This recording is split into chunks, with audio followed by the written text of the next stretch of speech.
Okay, yeah, Gabby All will right, probably. all right. We are live, guys. This is Jason with Kentucky Sustainable Living. I've got Shelly with Two Old Crows Homestead, and we've got Matt and Gabby and their cute baby with us tonight. Matt and Gabby, for people that don't know anything about y'all, kind of give us your backstory, how y'all got started, what y'all are doing, and all that good stuff. Yeah, I'm Matt, and this is Gabby, my wife. And so we're homesteaders in Tennessee. We have, besides our own homestead, we also run a nursery, and we run Tennessee Homestead Design, which is our homestead design company where we help people design homesteads either from scratch or to just build self-sufficiency and food production onto their sites. And we do every little bit of everything in between, from building water catchment systems to garden beds and chicken coops, food forests. So that's kind of what we do, and then we also have Back to the Land Festival where that's our nonprofit, and we do kind of similar to what you all are doing there in Kentucky. Have a big bash where all the homesteaders get together and learn from each other and network and share their knowledge, and so yeah, we kind of have our fingers in a lot of different homesteading pies. Awesome. Yeah, now y'all started. I've heard some of your backstory. Y'all started with pretty much next to nothing, and you built it in and traded out farms and went to a different farm and stuff like that. And that kind of ties into your book that you and Billy did, the scrap steading and everything. Tell us kind of some stuff about that. Yeah, so scrap steading was born of that.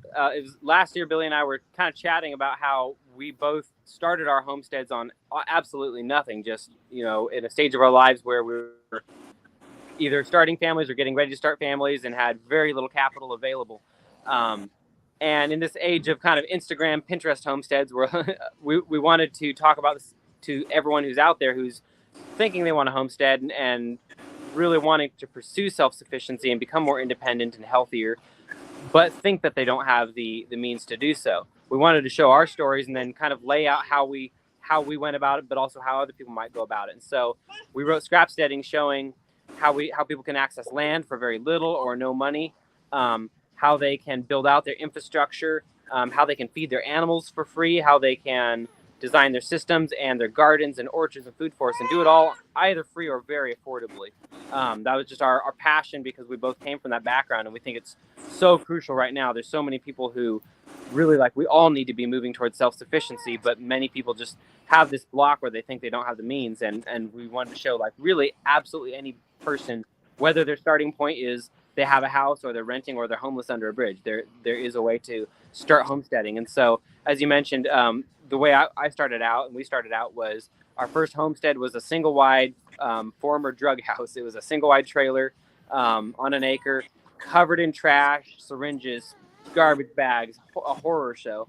But we started there because that was what we could afford, and cleaned it up and kind of did a permaculture fix and flip, built a garden there, planted out fruit trees and everything. And so we sold that to some wonderful folks who are still there and still homesteading and have improved it drastically. Then we moved next door to a small cabin, a 384 square foot cabin. And we kind of did the same thing, fixed that property up, planted a garden, got our chickens and rabbits, and did what we were able to on that very small acreage, less than an acre. And then from there, we were able to sell that and then build our current home on about 4 acres. So there now we have ducks, chickens, not rabbits anymore. We have ducks, chickens, and goats for dairy. And then big gardens, food forest, orchard, as well as our nursery. Oh yeah, that's two of the things you touched on as far as feeding your animals for free. I mean, I've seen Billy's stuff, and I took it to heart and kind of ran with it. We're feeding our pigs and our chickens for pretty much 90% free. Oh wow! I took his food scrap idea, and I've got several places. One place I'm getting about a 30-gallon trash can almost every day, Wow. full of food scraps. And I mean, we're feeding them pretty much 90% free, and it's it's a huge money saver. And it literally takes me maybe 10 minutes a day to run over there and pick it up. And I'm like, 10 minutes a day is worth it to me. Yeah. And it's solving a problem. It's a lot of us didn't just get into homesteading for ourselves, but also because we want to kind of be some of the solutions to a lot of the wastefulness in our society and the damage we've been doing to our country and our environment. And so to be able to solve a problem while making a profit in a way, in a homestead way, by not having to take feed, is amazing. And then one of the other ones, the neighbor had a tree fall, and it was going to fall over onto my driveway. It was on his property. So I came down and told him, I'm like, hey, I'm going to get the tractor. We'll cut this thing up, drag it off. And I said, we can do it on our time and not when I need to get to work and have to cut the tree out of the way in the morning. And he was like, all right, cool. So I started talking to him. I said, hey, I said, is that boy going to cut that field for hay? And he was like, I don't know. And I said, it would be nice to run some sheep on there. And he goes, let me talk to my dad. He owns the field, and I'll see if you can do it. So he told me the next day, he's like, Dad doesn't care if you run your sheep on there. So I'm like, sweet. So I picked up several acres of nice hay field that's just super lush and grown up. And all I got to do is put temporary fence on it. Wow. And it's going to cost me a little bit of money to put the fence on there, but it's temporary fence. If he decides to do something else, I can just pull it up and go on. That's such a luxury of the times we live in right now is, a few decades ago, there was electric fencing, but really that portable netting type fencing hadn't come along. And between that and greenhouses, high tunnels, lightweight things that you can set up and take down, there's so many opportunities out there for people who don't have land to just find a piece of land, talk to somebody, use it, and then just pick up and leave if anything changes, because it's all portable. Those netting systems, as you know, they just pull right out of the ground. And I also encourage a lot of homestead design clients to start with that, to figure out their pastures. It takes a long time and a lot of money to build out fencing.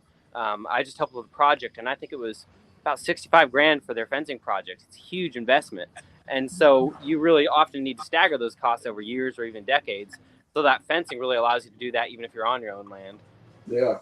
And I didn't have permanent perimeter fence for a long time. We were just running step-in post and doing that for the longest time. And I've got one section I'm going to do tomorrow, and then all my perimeter fence will be done. I've got about a 300-foot run, and then we're fenced 100% with hard fence finally. Well, that's exciting. I'm kind of in the same boat, just slowly. I'm doing a lot of rotational grazing for the goats. So what we're doing is we buy the 330-foot roll of the red brand, and that's another section. And then later, when we can afford it, we build another section and another section. And so rather than do the whole perimeter, we've just been doing sections at a time, because we have a lot of kind of 10 to 15 year scrubby growth of trees, which the goats love. And it takes them a long time to get through that and eat it all up. So I can just fence it, let them go at that for a month or two, then fence another section. So that's kind of a different, unconventional way, but slowly getting it's amazing how much time it takes to fence an acre even. Oh yeah, it's crazy. I mean, I did the same thing in one section of pasture. When I got my property, it had been grown up for 50 plus years. So there was the wild rose bush. There's just all kinds of stuff. Shelly, you've seen it. You couldn't even walk through that stuff. And I went through with the bobcat and cleared the lanes where I could put some temporary fence up, let the sheep in there, and they just mowed it down. Yeah. Now I'm going in and cutting the rose bush out and grading it off, and we're going to seed it in pasture. And it's going to be a nice silvo pasture area when we're done. Well, that's exciting. That's kind of where we're building too, is eventually that property will be able to take sheep if we decided to kind of transition away from goats or try to add them in. And so that's another fun thing, is when you're building pastures, to kind of do successions like that, where one animal clears out the trees and another takes over the grass. There's just so much infinite creativity in how you build a homestead, how you build a pasture or a garden. I always love to hear the stories of how people are going about it, because there's just no two ways to go about it, which is really something I think we've forgotten in agriculture, is that the cookie cutter method does not work. Yeah. Oh, and one of my favorite things, and Shelly's seen it several times, is my food forest that we put in. It's just I am nice. I am so amazed at what that thing does. The strawberries, we put 200 strawberry plugs in it, and the strawberries have taken over down there. And by next year, I mean, I will have gallons and gallons of strawberries. Wonderful. So exciting. And, I mean, we're the first part of September, and 2 or 3 days ago were the last berries that I got off there. Wow. Those are great. So I was like, these things have to go. I told somebody at church, I was talking to them, I was like, yeah, I went down and picked some strawberries. And he's like, you've got strawberries? And I was like, yeah, we've been having strawberries ever since May. So I don't know what the deal is, but yeah, there's strawberries for half the year. Wow. Those are winter variety there. Yeah.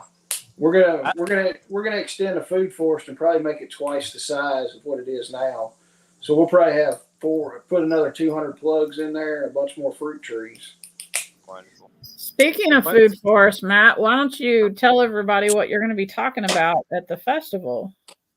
Yeah, we were Gabby and I were brainstorming and thought that'd be a really, really fun topic. It's been what we've been delving into the last few years, and I think there's so much mystique behind the phrase "food forest." It sounds like just this trendier way of talking about an orchard, and then a lot of folks thinks that it's going to be a very complicated, like very exacting process, and it's really not. So that's what we really want to express with the talk is show how yes, there are things you want to do, like let's look at our position of the sun. Let's get our layers of a food forest, tall trees here, shorter trees here. Let's do our companion planting. But there's also so much room for experimentation and error. And it's like we have this mindset often that a tree has this exact spacing it needs to be in. But really, you can plant that twice as close as they say, and maybe that tree will now bear less fruit. But it's going to find its way to the sun. And yes, it'll be a little less efficient, but it's not that it won't work. And so there's so much... If you're not, especially if you're in the position to plant out your food forest and not depend on it, that's why we homestead now, you really have time to experiment and try things and buy trees in bulk and let maybe a couple die and decide you don't want them there. And that's what I want to, people are so tentative around trees, understandably because they're expensive. So another thing we'll talk about in the talk is where to find really free trees or how to propagate cheap ones very easily.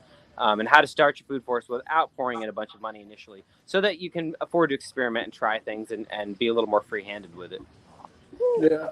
And I think people are scared, like you said, of, it's this mystical thing. It's like, if I don't do it right, I knew absolutely nothing. I went to Billy's class when he did the swales and stuff down at in Camden at John's place. I came back, Shelly and I planted the food forest and taught the class for it. And I'm not an expert guru on the plants, but everything looks good down there. And it's like, yeah, I guess we can put this stuff here. Let's try it, dude. Yeah. And see if it works. And it's all working out great. And I'm not an expert by any means. Mm-hmm. And that's the beauty of it. And I think there is this kind of plague in gardening and in homesteading and everything, or probably any field where there are people who are experts in something, and in an effort to get more customers and sound really fancy, they make things sound difficult sometimes on purpose. And that's what I kind of love about this circle of YouTubers and everything that are involved with these festivals and Billy and people like that is they remove all the mystique from it. And it's just, here's how to do it. Here's what you need to know. And don't be afraid to make mistakes. Yeah. And just like the comfrey. I mean, we got comfrey. I wanted to see if I could split one of the crowns. One of our guys wanted some, so I went down there and dug one up. I cut all the leaves off, dug the crown up, split some roots off of it, split the crown, replanted it, gave him the roots, and everything's fine. I was like, hell, there's nothing to that. Mm-hmm. So, yeah, the comfrey is a rewarding one. That's one I encourage a lot of people if they're brand new to gardening or food forestry or anything is just grow some comfrey. It's very hard to mess that one up, and then you kind of get that little encouragement. And it's very fun to propagate from cuttings where, yeah, you dig one up, you've got a billion of these little root cuttings, and every single one of those becomes another plant. Yeah. And then those stinking tromboncino squash, Shelly's been overrun with those things. Mm-hmm. So, I've harvested, I think I've only harvested about half of them, and I have like 90 that are. Yeah. So, and we grew them to feed our pigs. So that's amazing. I'm glad I have that many, but I still probably have that many more in my garden. Goodness. Well, you found a winner then. Yeah. And I've only got 5. Mm-hmm.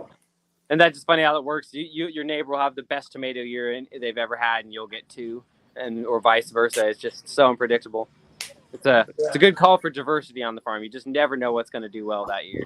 But something I've noticed about them, which I got my original one from Michelle. Michelle brought it to one of the festivals we were at, and so I just cut it open and got the seeds out of it. And they're very resistant to pests and stuff. But when I go outside, there will be squash bugs on the tromboncino, but they're not eating the tromboncino. Huh. Like they'll be crawling around on it, but there's no holes in it. They're not eating the stuff. It's like, I don't know what the deal is, but it surprises me when I find them on there and they're not doing anything to it. So that's wonderful. I think we're going to actually switch resistant next year because we've had that problem with we've noticed some squashes like butternut have no issues, but the summer squashes just get gobbled up. So I think tromboncino in this area is going to be a much better replacement for that. If you want me to, I can bring you some seeds to the I would love to take land festival. I'll bring you Those some. would be great genetics. Thank you. Those seeds are going to be all over the country before long. Mm-hmm. Right. That's the beauty of seeds, is like, that's the other harvest that's forgotten. People often forget, they work so hard to grow a tomato and they forget that they have this other thing that they can give to their friends, they can give as gifts, and that's seeds, or they can even sell. It's like a whole nother piece of your harvest that often gets neglected. I really think every single person everyone should garden, and everyone that gardens should seed save, certainly. Oh, yeah. Well, can we take a minute and let Gabby talk about what she's going to be speaking on? Yeah, she's keeping that baby happy. She actually walked around the corner. Hey, Gabby, let's swap out and talk about your talk. We're juggling our baby here right now, so she's going to take my place, and I'll go on baby duty here. He sure is a cutie. Mm-hmm. He was doing his first gardening the other day. He's been out in the garden a lot, but he was actually tossing some seeds out and helping us plant lettuce. Here's Gabby here. She'll tell you what she's talking about.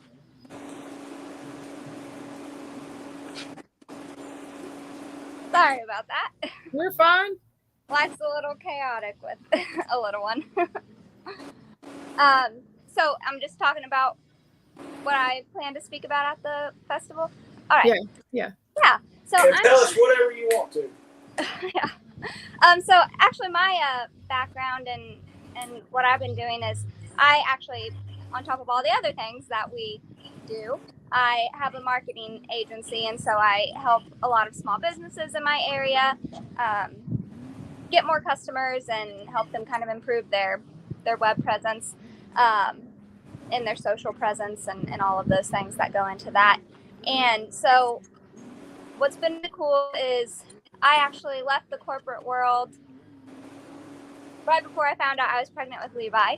And for the past, I guess that would have been almost a year ago, or more than a year ago at this point, I've been really just working on our businesses and all of the things that we've been doing from an entrepreneurial perspective.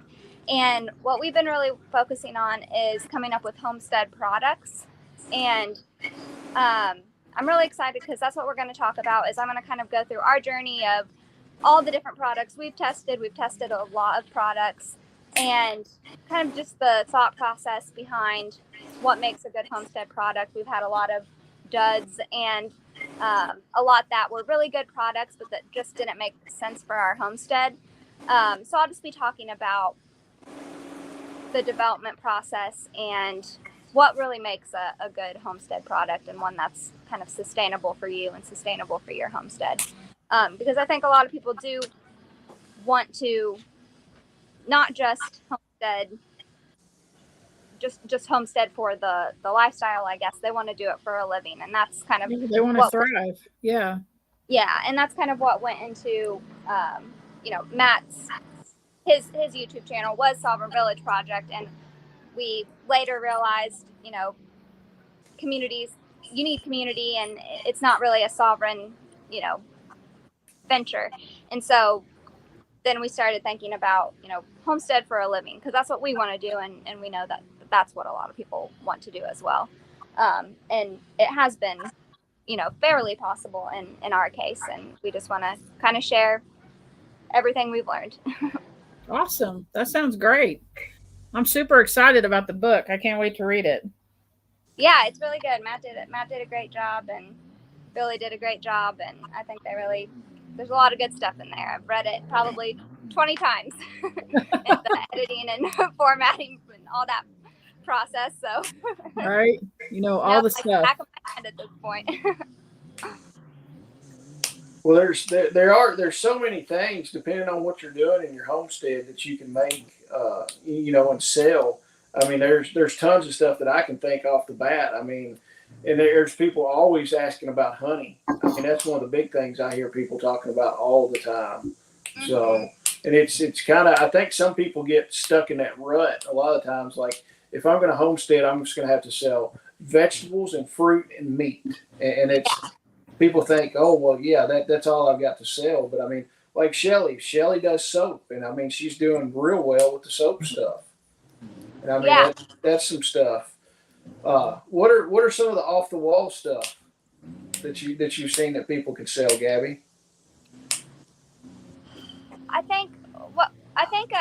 one of the biggest kind of tips I would give, and where I think people can come up with these kind of off the wall concepts are really just think about the problems that you encounter on the homestead and think about the solutions you could come up with. So one of the things that we sell on hollowtopfarms.com, which is Hollow Top Farms is our farm. And one of the things we sell is a spigot kit to convert a 55-gallon barrel into a rainwater catchment system. And Matt only came up with that because he had been searching for a specific way to do it and specific components and could not find anything online that worked. And he bought other, kits, systems like that, and none of them worked. And so he spent, I don't even know, months researching and testing. He'd test different components and get stuff in the mail, test it wouldn't work. And then finally he locked in on one that worked. And now we sell it on our site, and it's one of the best-selling products we have. So I think it's not necessarily like just an off-the-wall thing. It's really just think through, like, what are the things that frustrate you during the day, and what are the things that you're currently researching, and just think about how you can kind of get creative with that. Oh yeah, find the problem and solve the problem, because if you're having that problem, I guarantee a lot of other people are also having that problem for sure. Yeah.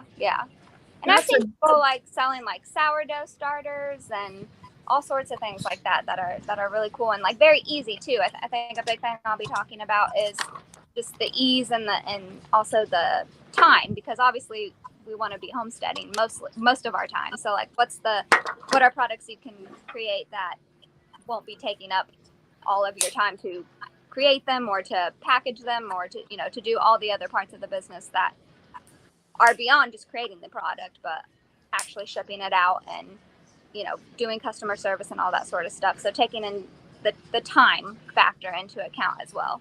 Yeah. And I think part of stuff that people overlook is the educational part.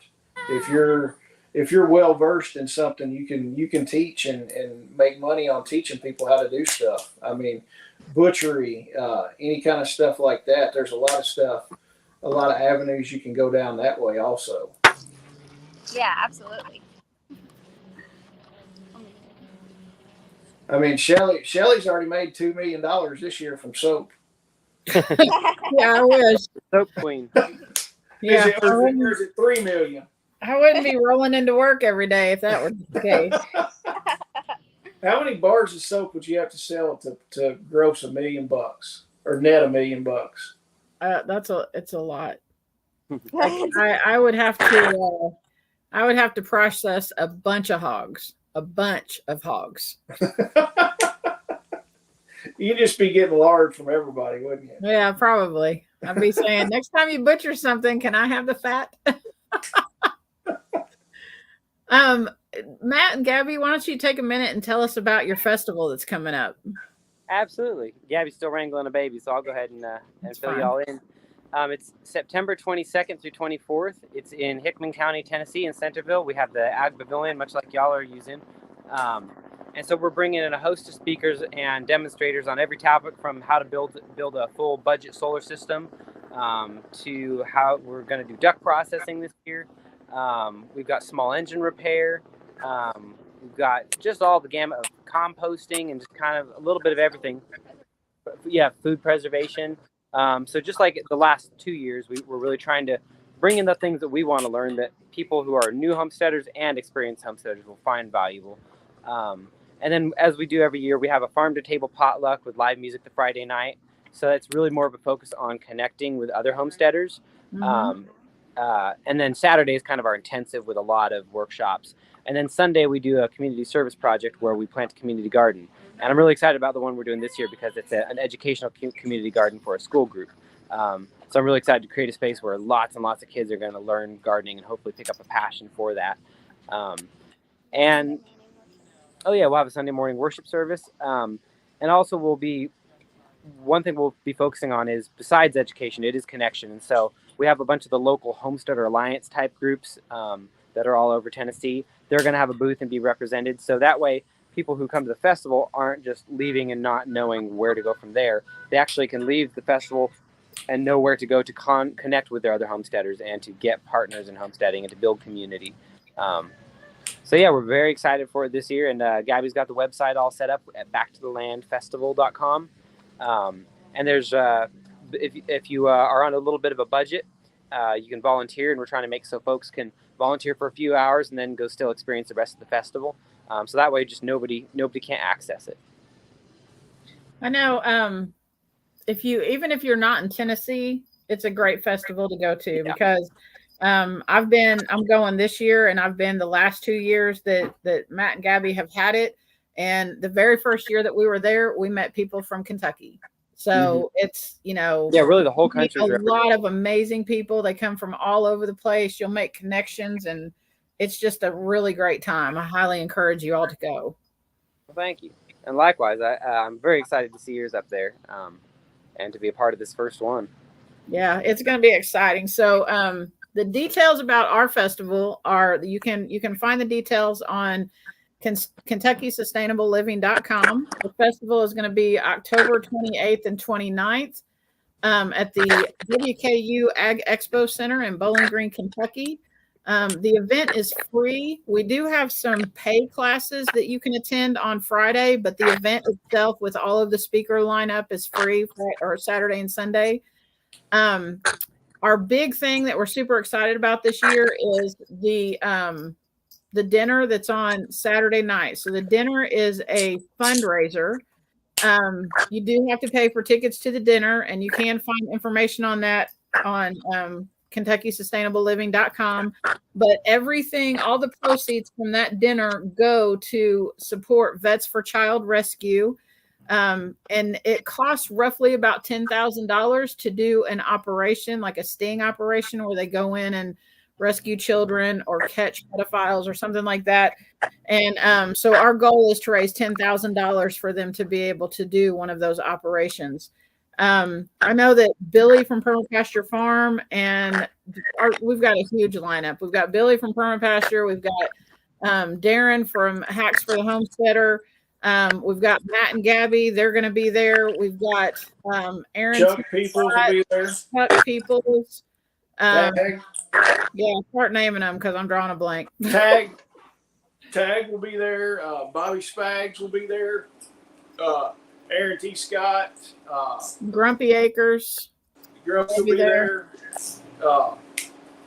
Eric Porterhouse will be there. Yeah, you'll be able to sit down with all of these people and at the dinner and, pick their brain, talk to them, ask them questions. They won't be in a classroom setting. You'll just be able to hang out with them. It's going to be a great time that night. We would love to have you come help us save some of these kids from sex trafficking. Well, that sounds exciting. I'm excited to meet everybody there. We are down to 1% on our phone here, so. Okay, we'll get off here. I know you guys are on your vacation, so have fun with that. And we can't wait to see you next month or this month. It's this month now, right? Yeah. Yep. We're going to see you twice in about a month period. It'll be fun. Just a few weeks. So we can't wait to see y'all. Talk to you later. All right. Talk to you later. Thank y'all. Appreciate it. Bye. All right. That's probably about all we've got for the night, really. We had to cut it short because Matt didn't have a lot of battery, and they had to be somewhere in a little bit. But guys, check out the festival website, like Shelly said, KentuckySustainableLiving.com. All our information is there. We want to get as many people involved at the festival as we can. It's going to be a great time to meet people. One of the things, the medical class and Eric's permaculture guild class, those two classes are awesome. If you get there on Friday and take one of those classes, you're going to get one-on-one time with these individuals. There will be other people there on Friday where you get some one-on-one time with some of these people, because I know people will be arriving early. It's well worth yes, the classes cost money, but they're well worth it. I've had Chuck's class, and it's amazing. Eric knows his stuff about permaculture, and Chuck wants to know, can't you entertain us? Chuck, what do you want us to entertain you with? Hey, we've got entertainment lined up. There's going to be entertainment. Yeah. Chuck, if you want to come on, we'll let you come on and talk to us. I'll send you the link if you want, Chuck. You want Chuck to come on? I bet Chuck doesn't have the guts to come on. Oh yeah, he does. Send him the link. Let me see if I can find it. And if Snail Creek Farm or Snail Creek Homestead is still on here, I'm trying to figure out a way to message you. Chuck, I'm sending it to you in just a second.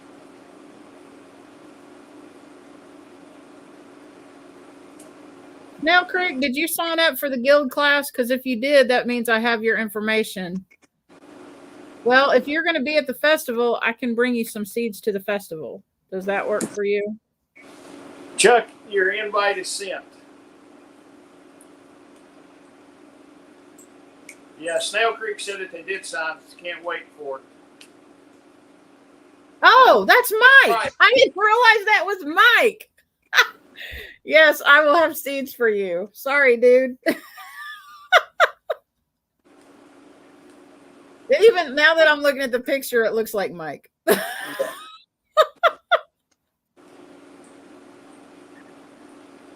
That's just funny.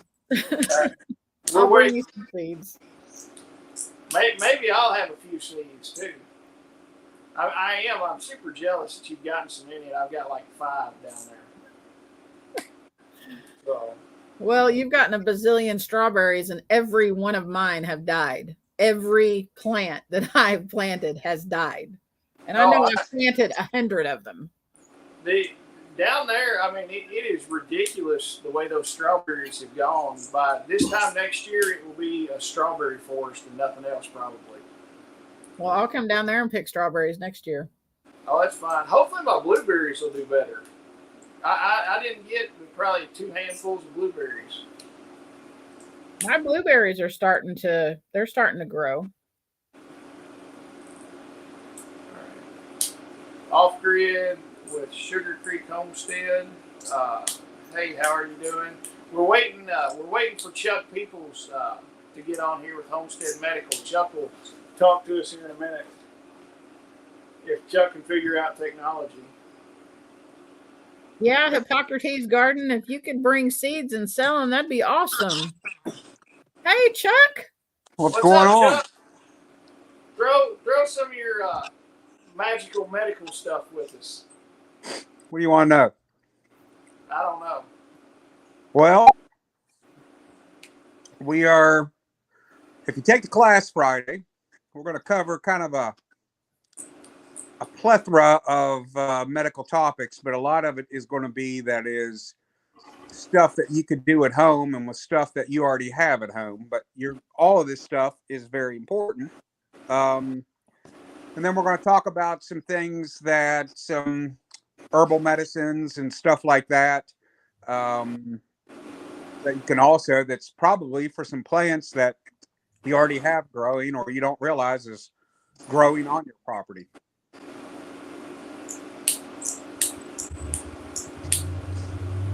Chuck, did you get the email that I sent you about the herbal chick creating the blood clotting herbal stuff? Did you get that? Yeah. There's a couple of herbs that already did that, and actually some of the early clotting agents when it was in powdered form and stuff was some of that was derived from some of that, but yeah, you could do that. It's pretty cool. I actually looked at that stuff, and I'd like to actually talk to her. Yeah, I told Jason that I wanted to try to get her at our next festival because I just love her channel. Yeah, that'd be great. Pepper is that? What is it? Cayenne pepper. I think that was one of the things that was in there. I have to go back and watch the video. It's been a while since I sent it to you and Chuck both.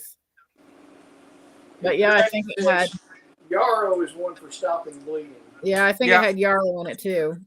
Yeah, yarrow, cayenne pepper is part of it.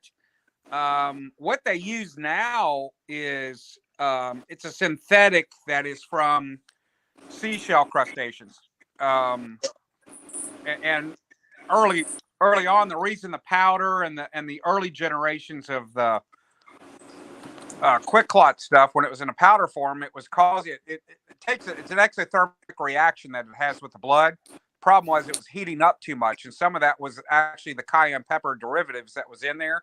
It was actually causing first, second, and in some places third degree burns on flesh. So that's why they went away from it. Plus, the powder's an absolute nightmare to debride. Surgeons hated it, and then post wound care, it's horrible. So that's why they went to the gauze. See, the Celox or the Celox was the one that I read that had the shellfish, was made from shellfish. Yeah, they all do. Yeah, Quick Clots did originally, and then they developed a synthetic form of it. So because people were having allergic reactions who were allergic to shellfish.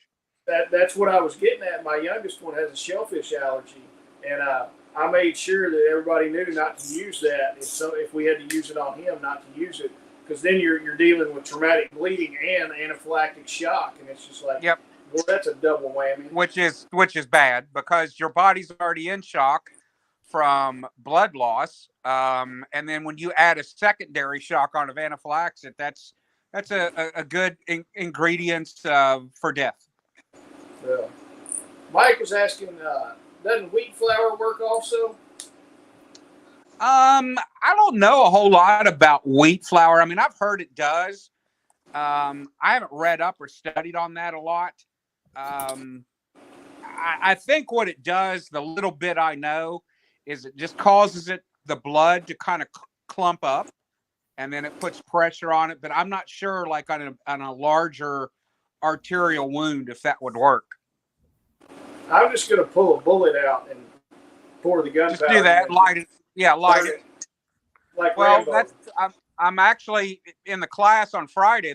You're actually, you don't know it yet, but you're gonna, I'm gonna let Shelly do that to you. We're gonna cut your arm, and she's gonna take a bullet. And we're gonna set it on fire with gunpowder. Oh my God, I'm so excited. Yeah, just bring a 50 cal bullet or something, so we got a lot of powder. Don't do like a 20. Oh yeah. That way. I mean, we want special effects when we do it. Yeah. Chuck, you have no idea. You just made my day. Well, I know how much you enjoyed putting a staple in his arm, so I figured, it's only right for you to be able to do this. Right?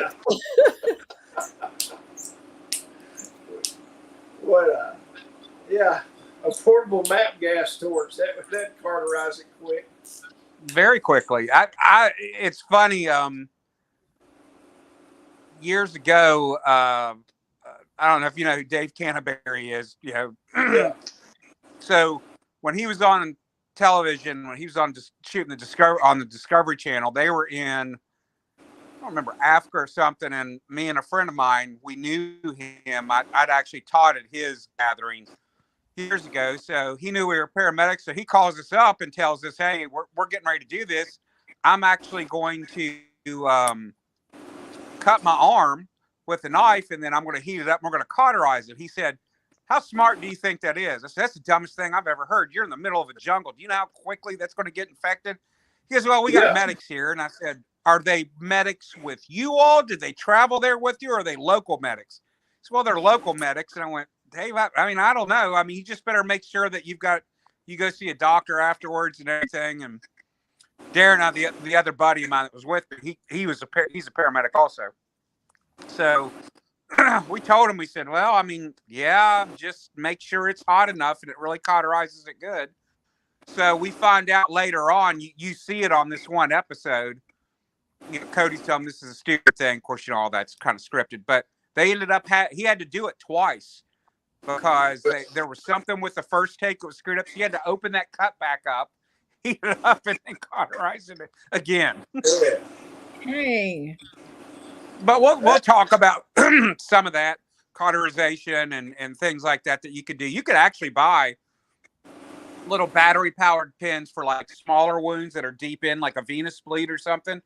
Stubborn bleed. You could actually cauterize a small one, like small veins or small capillaries, things like that. I mean, I think you can order them off Amazon.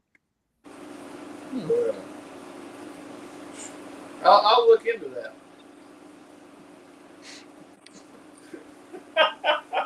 look at what Google carterizing pins on Amazon. Yeah. It's just like a little pen that's battery powered, and it's got so many, so much you can use it. It's a disposable thing. Oh, yeah. All right.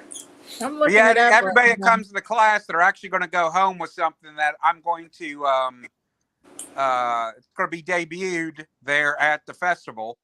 New product that I'm releasing, and everybody who takes the homestead, the medical responder class is going to go home with that. So that's part of your class fee.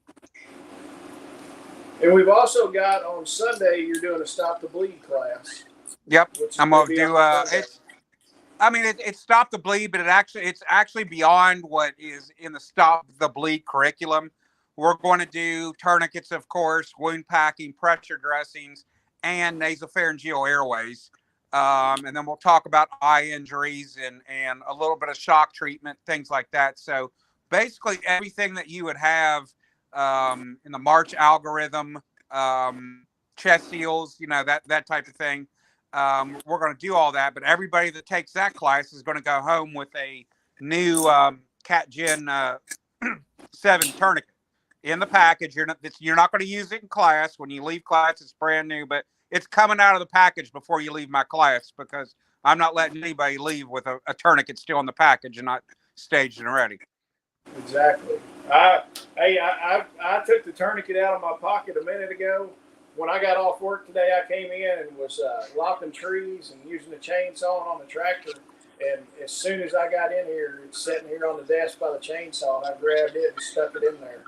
So it's one of those things you kind of got to live by and have it on you. They've got a blood stop cauterizer for $18.50 on Amazon. Yep. That's it. Buy it, Shelly. Buy it. That's it.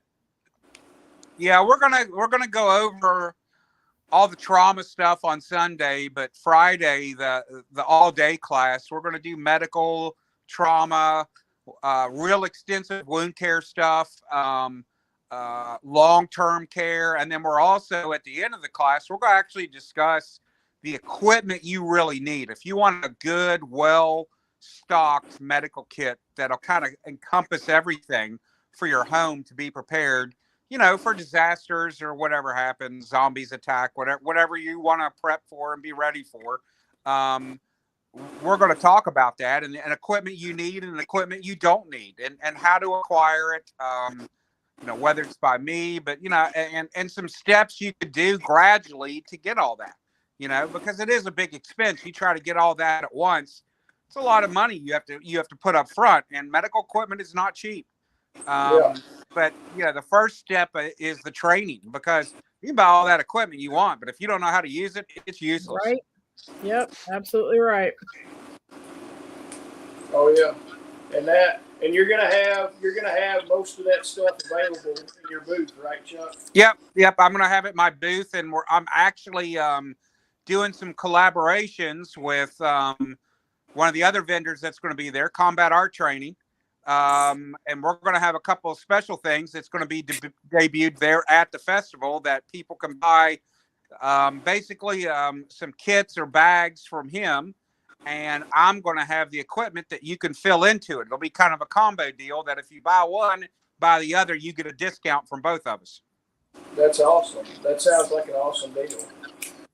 Yeah, he's designing stuff purposely just to debut at the festival. That's going to be for this. That's for us, for a homesteader in mind. And Andrew's same like-minded individual. And I was just talking to him the other day. He's extremely excited to come to the festival just to see the speakers. And then also with Grumpy Acres, we're doing a little kind of a prize thing that we're going to do that encompasses all the festivals, but we're going to have something special there for as kind of a little giveaway for each that they're going to do, and I'm going to do, and a couple other vendors.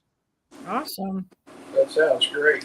I think I have on our setup, where our vendor booths are going to be. I'm pretty sure I have the bag guy next to you.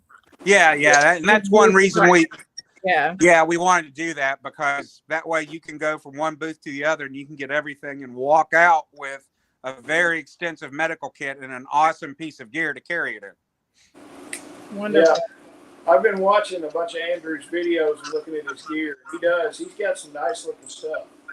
He does, and it's well thought out. Some of the medical gear he released, I kind of we collaborated about the dangler he just released, and he's got some other stuff that's coming out that, he's just asking me, just for the medical advice and stuff. But he, besides John Willis's stuff, it's special operations equipment, and Andrew, I won't buy anybody else's gear because Andrew literally stitches and makes everything that they send out. His hands are on it. I mean, he's still a small operation, whereas John, John still sews every single day, but he's got a crew there that makes the equipment. He designs everything and then inspects it. But I wouldn't buy any other equipment because their stuff is just amazing. Yeah. Well, we've been going about 45 minutes, and we'll probably cut off here in just a minute. Chuck, is there anything else that you want to tell the people about your part that you're doing at the festival? Tell them. Yeah, come to the class on Friday, sign up. I know it's an extra expense, but really look at what you would pay for a day-long expense. And here's the thing, you won't find another class like this anybody's doing. You're going to be learning paramedic, nurse, even physician level skills that we're going to do. And it's a hands-on class. I'm not going to bore you with death by PowerPoint. You can ask Jason and Shelly. I mean, it's a very interactive stuff that I do. It's very hands-on, it is well worth the money. Yeah, you're going to have fun. You're going to go. You're going to walk away feeling a lot more confident. You'll be confidently prepared for medical emergencies and minor emergencies, and you're going to understand not only what to do but how to use the equipment to do it. So it'll be fun, and then the Stop the Bleed class is going to be just as much fun. A lot of knowledge, but I promise you at the Stop the Bleed class, you're going to know exactly what a tourniquet feels like going on, and you're going to experience that several times. And you're going to put it on yourself, put it on other people, and we're going to have a really good time. It's a lot of interaction, a lot of hands-on instruction. All right, Shelly, do you got anything else? No, I'm good. All right, well, guys, go check out the website, KentuckySustainableLiving.com, and we'll be back next Friday with another guest. And we're going to scoot on out here. Chuck, stay with us for just a minute while I end this. But good night, guys. Sure. And we appreciate everybody watching. See y'all later.